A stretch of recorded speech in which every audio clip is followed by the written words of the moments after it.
ওই সময় তো ছাত্র রাজনীতির ছাত্রদলের যৌবন ছিল। সেই যৌবনে আমিও একজন যুবক ছিলাম। জীবনের সমস্ত কিছু উজাড় করে দিয়েছেন, সেই নেতৃবৃন্দকে অনেক সময় যাচাই বাছাই না করে বহিষ্কার করা হয়েছে। এক কথাই বলা যায় বাংলাদেশকে ধরে রাখার জন্য ওনার এই সংগ্রামটা হলো। প্রবীণ নেতার হয়তো কপাল পুড়তে পারে, এই ধরনের একটা কথা আছে। তরুণদেরকে আপনি সমন্বয় করতে হলে তো বিরোধীকে বাদ দিতেই হবে। 4 কোটি এবার তরুণ ভোটার যারা প্রথমবার ভোট দেবে। আসলে বিএনপি সারা জীবনে তারুণ্যের উপরে দাঁড়িয়ে আছে। সুপ্রিয় দর্শক, দৈনিক সকালবেলা নিউজ রুম থেকে স্বাগত জানাচ্ছি আমি টুটুল রহমান। নানা ঘটনা ঘটেছে আজকে, এর ভিতরে খাগড়াছড়ির ঘটনা তো আছেই, আছে নতুন ভোটার প্রসঙ্গ, এবং আজকে দৈনিক সকালবেলা একটি লিড স্টোরি করেছে সিদ্ধান্তে কেঁদেছিলেন খালেদা জিয়া। আমরা এসব প্রসঙ্গ নিয়ে আজকে কথা বলবো। আমার সঙ্গে রয়েছেন বিশিষ্ট রাজনীতিবিদ এবং রাজনৈতিক বিশ্লেষক খালিদ সাইফুল্লাহ সোহেল, যিনি ভিপি সোহেল হিসেবে পরিচিত। সোহেল ভাই, আপনাকে স্বাগত জানাচ্ছি। আপনাকেও ধন্যবাদ আজকে আমাকে আমন্ত্রণ জানানোর জন্য। আজকে একটি ভিন্ন প্রসঙ্গে কথা বলবো, সেটি হলো যে 90-এর আন্দোলনে জাতীয়তাবাদী ছাত্র দলে যারা অগ্রভাগে ছিলেন বা নেতৃত্ব দিয়েছেন এবং দলকে এগিয়ে নেওয়ার জন্য যারা জীবনের সমস্ত কিছু উজাড় করে দিয়েছেন, সেই নেতৃবৃন্দকে অনেক সময় যাচাই বাছাই না করে বহিষ্কার করা হয়েছে এবং বহিষ্কার আদেশ এখনো চলছে। অনেককে দলে ফেরানোর উদ্যোগ নেওয়া হয়েছিল, তাদেরকে আর দলে ফেরানো হয়নি। আপনি তো 90-এর একজন ছাত্র নেতা ছিলেন এবং নেতৃত্ব দিয়েছেন, ভিপি ছিলেন ওই সময়। বিষয়টাকে আপনি কিভাবে দেখছেন, আপনার বিশ্লেষণ? ধন্যবাদ আপনাকে। যে আমি আসলে ওই সময় তো ছাত্র রাজনীতির ছাত্রদলের যৌবন ছিল। সেই যৌবনে আমিও একজন যুবক ছিলাম। আমি আসলে ছোটবেলায় আমরা 84-85-তে স্লোগান দিয়ে এদের নামেই আমরা বড় হয়েছি। যাদেরকে বহিষ্কারের কথাটা আপনি বললেন, সবচেয়ে বড় জিনিস যেটা, এটা এই প্রসঙ্গটা এত বছর পরে কেন আসলো? আপনারা যেহেতু একটা লিড নিউজ করেছেন আজকে, আসলে এত বছর পরে এসেছে এই জন্যে যে বেগম খালেদা জিয়ার মতো একজন আপসহীন মানুষ, যে মানুষটা তার জীবনের সবকিছু দিয়ে বাংলাদেশের গণতন্ত্রের আন্দোলন করেছে, যে মানুষটার কোনোদিন রাজনীতিতে আসার কথা ছিল না, কোনোদিন রাজনীতিতে ভাবেনও নয় আসবেন। এবং শহীদ জিয়াউর রহমান যতদিন ছিলেন ওনাকে প্রকাশ্যে কখনো আনতে চাইতেন না, সবসময় অ্যাভয়েড করে যেতেন, কিংবা বলতেন যে যে যেখানে আছে সেখানে থাকেন। কিন্তু ঘটনাক্রমে এমন হলো যে এই ভদ্র মহিলাকে তার 2টা এতিম সন্তান নিয়ে ঘরে বসে না থেকে ওনাকে রাস্তায় নামতে হলো, বিএনপি নেতৃত্ব নিতে হলো দলকে ধরে রাখার জন্য। শুধু দলকে না, এক কথাই বলা যায় বাংলাদেশকে ধরে রাখার জন্য ওনার এই সংগ্রামটা হলো। উনি নেতৃত্ব নিয়ে এই দলটাকে হাল ধরেন সময় কত মানুষ দল ছেড়ে ভাগছে তা বলে শেষ করা যাবে না। দলের আসলে উপরের শ্রেণীর ম্যাক্সিমাম বিগ লিডার যারা ছিলেন ম্যাক্সিমামই চলে গেছেন। ওই সময় এমপি ছিল প্রায় 200-250 মতো সম্ভবত। ওখান থেকে সব এমপি ভাগলেন, ছিলেন শেষ পর্যন্ত 38 জন আমার জানা মতে।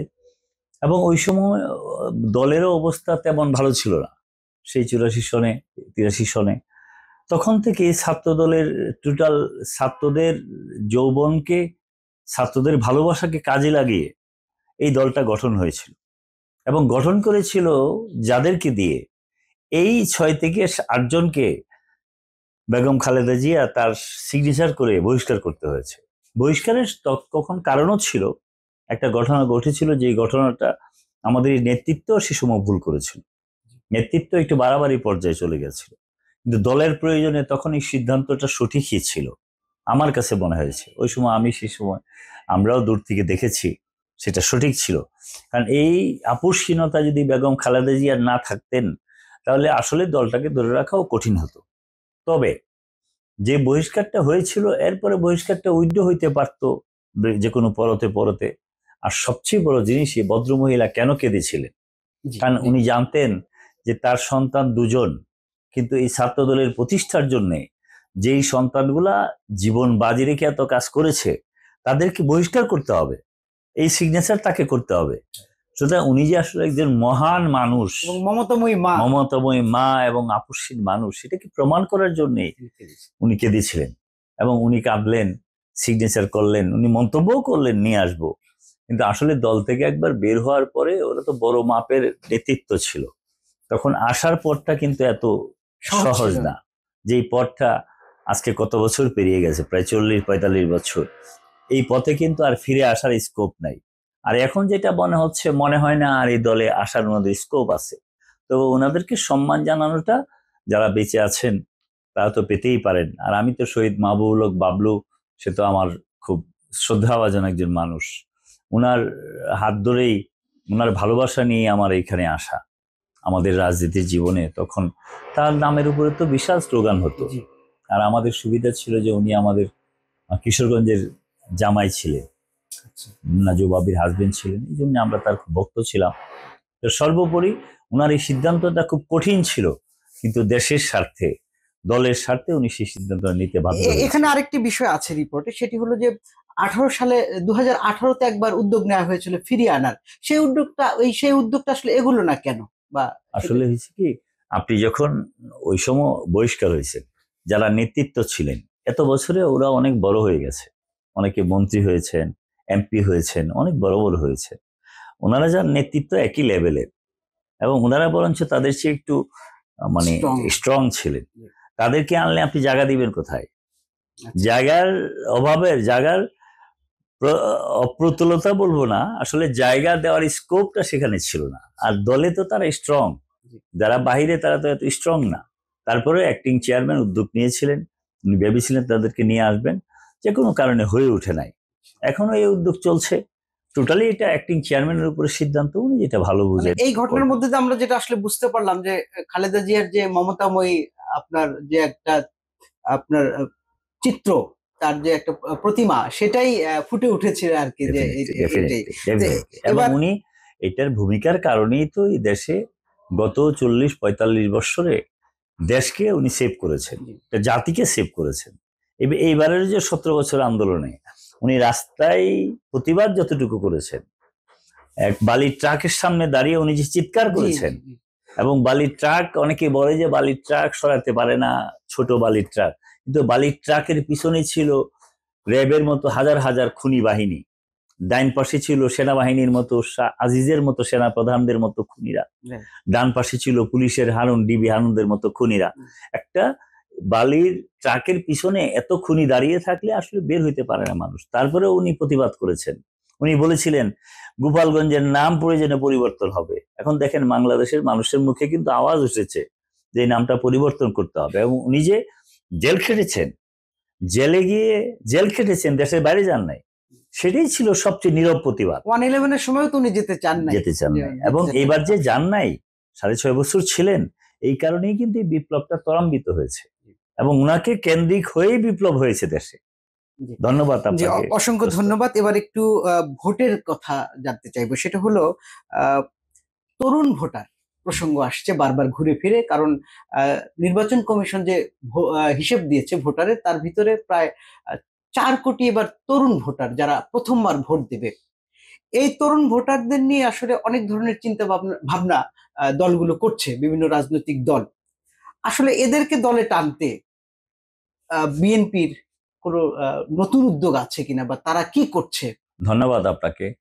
আসলে বিএনপি সারা জীবনে তারুণ্যের উপরে দাঁড়িয়ে আছে, তরুণদেরই সংগঠন, তরুণরাই এই সংগঠনকে চালিয়েছে, তরুণদের মধ্য দিয়ে এই দলের জন্ম হয়েছে। একটু আগে আপনি যে কথাটা বললেন, ওই ছাত্র দল যা করতো বিএনপি তা করতো, মানে ছাত্র নেতৃত্বের উপরে বিএনপি চলতো, ছাত্র দল যা ভাবতো বিএনপি সেটা ভাবতো। এই জন্য ভাবতো, আসলে তরুণদের উপরে আপনি ভরসা না করলে একটা জাতি তো ভবিষ্যৎ স্বপ্ন দেখতে পারে না। তরুণরাই তো এই দেশের ভবিষ্যৎ, জাতির ভবিষ্যৎ। আমরা যারা বয়স্ক হয়ে গেছি, আমরা তো একসময় তরুণ ছিলাম, এখন থেকে বেরিয়ে আসছি, ওই তরুণদের হাতেই সবকিছু থাকে এবং তরুণরা ভেবেচিন্তে সিদ্ধান্ত নেয়। এবং তরুণরা এই দেশে জানে যে কাকে ভোট দিলে, কার সঙ্গে থাকলে, কাকে সামনে এগিয়ে দিলে একটা জাতি সামনে থাকবে, একটা দেশ বেঁচে থাকবে। আর বাংলাদেশটা, আমি সবসময় বলি, জন্মের পর থেকে এই দেশটা একটা ক্রিটিক্যাল পজিশনে আছে। সীমানাগত ভাবে আমরা সারা জীবন ঝামেলায় আছি, কারণ আমাদের 3 পাশে ইন্ডিয়ার মতো একটা দেশ আছে, সেই দেশের নেতৃত্বে মোদির মতো একটা ফেসিস্ট আছে, যেই ফেসিস্ট বাংলাদেশের সবচেয়ে বড় ফেসিস যারা 2000 মানুষকে খুন করেছে, হত্যা করেছে, সেই মানুষটাকে জায়গা দিয়েছে। পৃথিবীতে আর কোথাও কিন্তু জায়গা দেয় নাই। সুতরাং আমরা জন্মের পর থেকে আমরা খুব ভীত সন্ত্রস্ত, ভয়ের মধ্যে থাকি। এই তরুণরাই তার প্রতিবাদ করে। আপনি দেখেন খেলাধুলা হইলে পরে আমরা সেই প্রতিবাদ করি, খেলার মধ্য দিয়েও ইন্ডিয়ার বিরুদ্ধে আমাদের কথা থাকে, খেলার মধ্য দিয়ে আমরা পাকিস্তানের বিরুদ্ধে কথা বলি। আমাদের এই তরুণরাই কাজটা করে, এবং তরুণরা এখন দেখছে যে এই দেশ যদি টিকিয়ে রাখতে হয়, এই দেশকে যদি সামনে এগিয়ে নিতে হয়, এবং দেশের ইতিহাসকে যদি সম্মান করতে হয়, সবকিছুর সমন্বয় যদি আপনি করতে হয়, একমাত্র বিএনপি তাদের শেষ ভরসা। এই জন্যে 71-এর মুক্তিযুদ্ধকে ধারণ করে বিএনপির মতো দল, কারণ সেই সময় তাদের নেতা, বিএনপি নেতা, আমাদের নেতা, স্বাধীনতার ঘোষক শহীদ জিয়াউর রহমান মুক্তিযুদ্ধের ঘোষণা দিয়ে দেশটাকে স্বাধীন করেছে। ঠিক 7ই নভেম্বরের বিপ্লবের নেতৃত্ব উনি দিয়েছেন। 1990-এর গণঅভ্যুত্থানের নেতৃত্ব দিয়েছেন ডিরেক্ট বেগম খালেদা জিয়া এবং তখনকার ছাত্র নেতৃত্ব। আর 17 বছরের এই আন্দোলনের নেতৃত্ব দিয়েছেন একজন তরুণ মানুষ, যেই মানুষটাকে 17 বছর আগে দেশ থেকে বের করে দিয়েছেন, সেই মানুষ মধ্যবয়সী হয়ে এইটার নেতৃত্ব দিয়েছেন। সুতরাং প্রতিটা ধাপে ধাপে নেতৃত্ব তারেক রহমান সাহেব দিচ্ছেন, বিএনপি দিচ্ছেন। এই দেশের সার্বিক পরিস্থিতি ওনারাই ভাবছেন, এবং কালকেও তারেক সাহেব বলেছেন যে বাংলাদেশের স্বার্থ যেখানে, বিএনপি সেখানে, আমিও সেখানে। এবং আপনি ইন্টারেস্টিং দেখেন যে 71-এর চেতনাকে ধারণ করে বিএনপি, 1990-এর চেতনাকে ধারণ করে বিএনপি, 24-এর গণ অভ্যুত্থানকে ধারণ করে বিএনপি। আর কি কোনো দল আছে সমস্ত চেতনাকে ধারণ করতে? বিএনপি একমাত্র ভাবে যে সেটা বাংলাদেশের পক্ষে, সবগুলো চেতনাকে একেবারে সমন্বিত করার একমাত্র প্ল্যাটফর্ম সেটাই। আপনি আওয়ামী লীগের কথা যদি ধরেন, ওরা ভারতের চেতনা বাস্তবায়নের পক্ষে, ভারতের দালালি করা নিয়ে সারা বছর ব্যস্ত থাকে, আর 71-এর চেতনাকে ভিন্ন খাতে প্রবাহিত করে ওইটাকেও ধ্বংস করে দিয়েছে। এটা হইল আওয়ামী লীগ। আপনি দেন 71-এর চেতনার বিরোধিতা করেছেন জামাত ইসলামী, ওরা রাজাকার আলবদর ছিল সেই সময়। তারা ওই স্বাধীনতাকেই ওন করে না, এখন 24-কে ওন করে। আর 24-এর যারা অভ্যুত্থানকারী তারা সবকিছুই ওন করে, বাট ওরা অত বড় না, ছোট। সুতরাং বিএনপি একমাত্র সমস্ত চেতনার ধারক বাহক হিসাবে সব মানুষের সমন্বয় রেখে সুন্দর একটা বাংলাদেশের সমন্বয় রাখে। এই জন্যই তরুণরা তাদের দিকে আকৃষ্ট, এবং তরুণরা তাদের পক্ষে থাকবে, জানে ভবিষ্যৎ তাদের দিয়ে বিনির্মাণ হবে। আর আরেকটা বিষয় যেটা অ্যাড করতে হবে, তরুণদের ঢাকা বিশ্ববিদ্যালয়ের মধ্যে জায়গাতে কাজ করার সুযোগ বিএনপির তরুণদের ছিল না, কারণ বিএনপির তরুণদেরকে যদি এই চিহ্নটি থাকতো বের করে দিত। সেখানে কাজ করতে পারে নাই বলে কিছু ভুল ত্রুটি ওখানে হচ্ছে। এখন সেই সুযোগ এসেছে। এখন ছাত্রদলের যা ভিপি প্রার্থী ছিল আবিদুল, জিএস প্রার্থী ছিল তামিম, জিএস প্রার্থী একটা ছেলে ছিল কি জানি না, মাহিদুল না কি জানি, চমৎকার ছেলে, মাহিন এনসিপির আরেকটা ছেলে, ওরা এখন কাজ করতেছে। এখন দেখেন ঢাকা বিশ্ববিদ্যালয়ে প্রতিটা মানে অগ্রণী ভূমিকাতে তারা আছে, এখন কাজ করার সুযোগ পাচ্ছে। এইখানে ইসলামী ছাত্র শিবির একটু বেশি সুযোগ পেয়েছিল ওই সময়, কারণ ইসলামী ছাত্র শিবিরের যে বিপিজিএস তারা এই সময় ছাত্রলীগ করতো, যেহেতু ছাত্রলীগ করতো এই সময় ছাত্রলীগের মাঝখানে থেকে তারা এই কাজটা করতে পেরেছে, এবং ভোটও এবার পেয়েছে তাদের। এই জন্য বিএনপির ছাত্র সংগঠন সহ, এবং বিএনপি নিজেই তরুণদের দল, সুতরাং আমার কাছে মনে হয় তরুণরা বিএনপির দিকে ধাবিত হবে বেশি। এখানে একটি বিষয় আপনাকে মনে করিয়ে দিতে চাই, পত্রপত্রিকা এসছে, আপনি খেয়াল করেছেন কিনা, যে মনোনয়ন দেওয়ার ক্ষেত্রে এবার জেনজি বা আপনার তরুণ প্রজন্মকে বিএনপি এবার গুরুত্ব দিচ্ছে বেশি, এটা জানা যাচ্ছে। এক্ষেত্রে অনেকেই বলছেন যে সেক্ষেত্রে অনেক প্রবীণ নেতার হয়তো কপাল পুড়তে পারে, এই ধরনের একটা কথা আছে। আপনিও কি মনে করেন কিনা যে প্রার্থী বাছাইয়ের ক্ষেত্রে এবার বিএনপি তরুণদের দিকেই বেশি মনোযোগ দেবে? ধন্যবাদ আপনাকে। আসলে হয়েছে কি, তরুণদেরকে আপনি সমন্বয় করতে হলে তো বিদ্যার্থীদেরকে বাদ দিতেই হবে, এটার জন্য তো আর পিএইচডি করে কথা বলার দরকার পড়বে। আর তরুণরাই তো দেশকে ঘুরবে, আর তরুণরাই এবার গণ অভ্যুত্থানের অনেক নেতৃত্বে ছিল। আর যারা আমাদের বয়স্ক আছেন তারা তো সারা জীবনই আমাদের শ্রদ্ধেয় হিসেবে অ্যাডভাইস করবেন।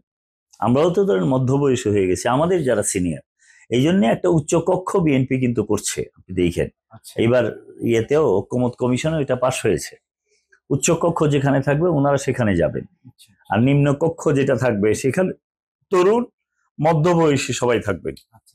এবং বিএনপি যেহেতু তরুণদেরই দল, এই জন্য ওনারা তরুণদেরকে গুরুত্ব দিতে হবে, গুরুত্ব দিতে বাধ্য ওই দল। এই জন্য বাধ্য, না হলে এদেশের মানুষ বিষয়টাকে ভালো চোখে দেখবে না। সুতরাং আমাদের অ্যাক্টিং চেয়ারম্যান 16 কোটি মানুষের যে সবচেয়ে স্বপ্নের মানুষ, উনি ইতিমধ্যে বলেছেন যে তরুণদেরকে এবার সবচেয়ে বেশি গুরুত্ব দিয়ে দল পরিচালিত হবে। যেন আপনি ধরে নিতে পারেন তরুণরা অনেক প্রাধান্য পাবে, এবং যদি এটা অন্যান্য সংগঠনের সাথে অ্যালায়েন্স হয়, জোট হয়, সেখানে যে তরুণরা আছে তাদেরও গুরুত্ব ওখানে বাড়বে, এবং সেই নতুন নেতৃত্ব তরুণ নেতৃত্বের সামনে এগিয়ে আসবে। জি, অসংখ্য ধন্যবাদ। দিনের একটি খবর দিয়ে আজকের নিউজ রুম শেষ করব। আপনি দেখেছেন নিশ্চয়ই যে একটি ধর্ষণের ঘটনাকে কেন্দ্র করে দুদিন হলো খাগড়াছড়িতে নানা সহিংস ঘটনা ঘটছে, এবং আজকের সর্বশেষ পরিস্থিতি সেখানে গুলিতে 3 জন মারা গেছে, এ ধরনের একটি খবর এসছে। আসলে বারবার পাহাড় এই যে অশান্ত হচ্ছে, বারবার পাহাড়ি এবং বাঙালিদের এক ধরনের সহিংস মুখোমুখি ঘটনা ঘটছে, এটা আসলে বারবার কেন পাহাড়ে অসহিষ্ণু হয়ে উঠছে? ধন্যবাদ আপনাকে। আসলে পাহাড়ের এই জায়গাটা স্বাধীনতার পর থেকেই এই জায়গাতে ইন্ডিয়ার অন্যরকম একটা চিন্তা চেতনা ছিল। এখানে একসময় শম্ভু লারমাকে দিয়ে আরো অন্যান্য কিছু অর্গানাইজেশনকে দিয়ে এই জায়গাটাকে সবসময় উত্তপ্ত রাখা হয়, উত্তপ্ত রেখে বাংলাদেশকে প্রেশার দেওয়া হয়। শহীদ জিয়ার আমলে এটাকে কন্ট্রোল করতে পেরেছিলেন কিছু, মাঝখানে আরো কন্ট্রোল হয়েছিল, কিন্তু 17 বছরে হাসিনা এই পাহাড়কে এমন একটা পরিবেশ সৃষ্টি করেছেন যে পাহাড়ের ওই এরিয়াগুলা, পার্বত্য চট্টগ্রাম সহ যেটা, এটা আসলে মিয়ানমার এটার মধ্যে ইন্টারফেয়ার করে, ইন্ডিয়া ইন্টারফেয়ার করে, সব মিলিয়ে যুক্তরাষ্ট্রের একটা স্বপ্ন এখানে ছিল, স্বার্থ আছে, এবং আন্তর্জাতিক একটা থাকেই, বুঝেনি। ভূরাজনৈতিক ক্ষেত্রে চট্টগ্রাম আপনার এই হিলটেক্স অত্যন্ত গুরুত্বপূর্ণ। ইয়েস। এই জন্যে এটার প্রতি সবারই একটা নজর রয়েছে, সব মানে পরাশক্তির নজর এবং বড় শক্তির নজর যে জায়গাতে থাকে, এখানে তো উত্তপ্ত হবেই, কোনো না কোনো কারণে হবে। তবে এটা আমাদের সেনাবাহিনী শক্ত হাতে এটাকে দমন করতে হবে, এবং শক্ত হাতে যদি আপনি হ্যান্ডেল না করেন, এই জায়গায় নিয়ে আমাদের জাতির ভাগ্যে দুর্গতি থাকতে পারে, এবং স্বাধীনতা সার্বভৌমত্বের প্রশ্ন জড়িত থাকতে পারে। এই জন্য আমি মনে করি শক্ত হাতে এটা দমন করা উচিত, এবং দর্শন যেটা হয়েছে তদন্ত অবশ্যই করে অবিলম্বে সেটা সমস্ত বিচার ব্যবস্থার কাঠগড়ায় দাঁড় করানো উচিত। জি, আমি মনে করি। অসংখ্য ধন্যবাদ আমাদেরকে সময় দেওয়ার জন্য। ধন্যবাদ আপনাকেও। দর্শক, এই ছিল আজকের নিউজ রুম। আগামীকাল ঠিক এই সময়ে আবারও নতুন কোনো অতিথির সঙ্গে নতুন কোনো সংবাদ নিয়ে আপনাদের সঙ্গে দেখা হবে। সে পর্যন্ত ভালো থাকবেন, সুস্থ থাকবেন। সকলকে ধন্যবাদ।